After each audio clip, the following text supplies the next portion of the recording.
Bonjour. La liberté de déplacement est une grande liberté.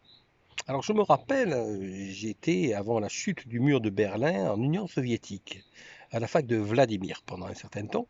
Et je me rappelle qu'à l'époque, il y avait quelque chose qui me paraissait totalement intolérable, c'est que pour se déplacer quelque part, il fallait demander l'autorisation. À partir du moment où nous déplacions au-delà de la limite des 40 kilomètres à partir du point où nous étions résidents. Cela me paraissait absolument scandaleux. J'étais moi à la faculté de Vladimir, qui était à 250 km à l'est de Moscou, et donc il ne m'était pas possible de me rendre à Moscou pour aller visiter Moscou, si je le voulais, sans demander une autorisation qui était long et difficile d'obtenir. Et bien maintenant, nous en France, nous devons faire certes nous-mêmes un papier qui nous permet de nous déplacer 1 heure par jour à maximum 1 kilomètre de chez nous. Et si nous voulons aller plus loin, il faut se rendre à l'endroit le plus près possible de chez nous, par exemple pour faire des courses. Euh, Ce parallèle me paraît effrayant euh, parce que nous sommes dans une situation qui est 100 fois pire, que dis-je, 1000 fois pire que ce que j'ai connu en Union soviétique. Alors si on se souvient bien, parce que j'ai eu à l'époque des cours de politologie soviétique, il faut se rendre compte, hein, pour nous expliquer le pourquoi de la situation dans laquelle était l'Union soviétique, de cette autorité, de ce gouvernement autoritaire. À l'époque, il s'agissait de Brejnev.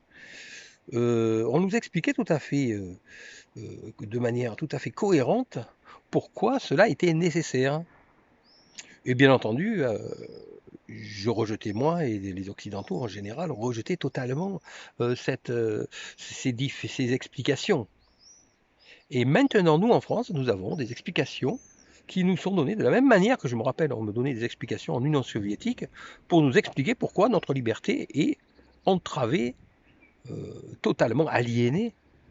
Il y a même à Sanary le maire qui a interdit de s'éloigner à plus de 10 mètres du pas de sa propre porte. Euh, cela, est, cela est une mise en cage, avec des bonnes raisons, bien entendu. Alors le problème, et c'est là est le danger, c'est quand on aliène quelqu'un, quand on emprisonne quelqu'un, on lui donne toujours de bonnes raisons. Et ça a toujours été vrai dans l'histoire. Tous les grands souverains qui ont parfois été des grands tyrans ont toujours donné de bonnes raisons à leurs actes. Tel type de population, telle catégorie de la population était dangereux pour les autres, alors on les enfermait. Euh, Ça me fait penser aux lois contre les juifs au début de avant la Deuxième Guerre mondiale. Il y avait de bonnes raisons, hein. Il faut bien voir ça, hein, si on étudie l'histoire. Euh, je ne vais pas revenir en détail, hein, là-dessus. C'est pas le moment. J'ai pas non plus vraiment le cœur à ça. Mais il y a toujours eu de bonnes raisons pour entraver et pour aliéner la liberté des individus.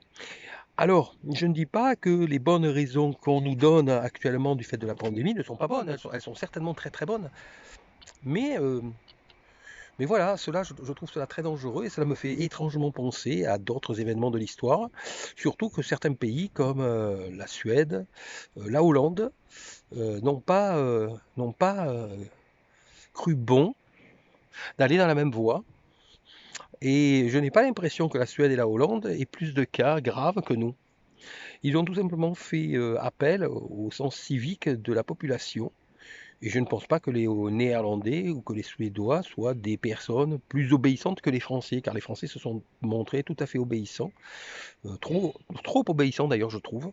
Ça m'étonne un petit peu, mais non, de notre côté, c'est de la lucidité, c'est du simple bon sens. Face à une pandémie, ben, bien entendu, il faut se protéger pour ne pas propager et euh, pour ne pas être la maladie et pour ne pas être soi-même infecté. C'est du simple bon sens. Je ne vois pas vraiment, je ne sais pas, je me pose la question, cette répression, cet autoritarisme, était-il vraiment nécessaire?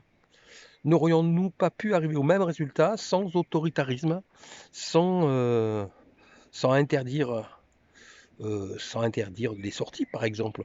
Il aurait tout simplement pu être interdit de se regrouper, de se rapprocher à plus de 2 mètres, par exemple. Voilà, ça c'était possible, dans un premier temps au moins.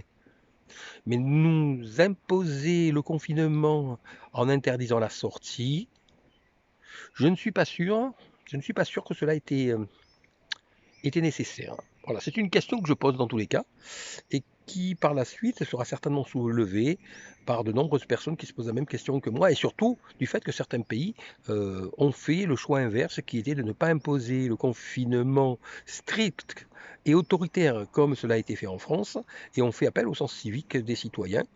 Il sera intéressant de voir si dans ces pays-là, la pandémie aura été pire qu'en France, parce que ça devrait être bien pire. C'est cela qu'il faut se dire. Voilà, et je ne parle pas par contre des pays comme les États-Unis où Trump au départ n'a pas pris au sérieux la pandémie. Il fallait la prendre au sérieux, bien entendu. C'est comme Boris Johnson en Grande-Bretagne qui n'a pas pris au sérieux la pandémie, qui a cru pouvoir miser sur l'immunité collective et qui s'est bien vite rendu compte que là, qu'il y avait une erreur. Donc, je ne parle pas des pays de ce type qui n'ont pas pris la pandémie au sérieux. Il fallait la prendre au sérieux, mais les mesures autoritaristes de confinement strict comme nous les avons eues, c'est ce qu'il faudra remettre en question pour des prochaines fois éventuelles, car il y aura d'autres fois.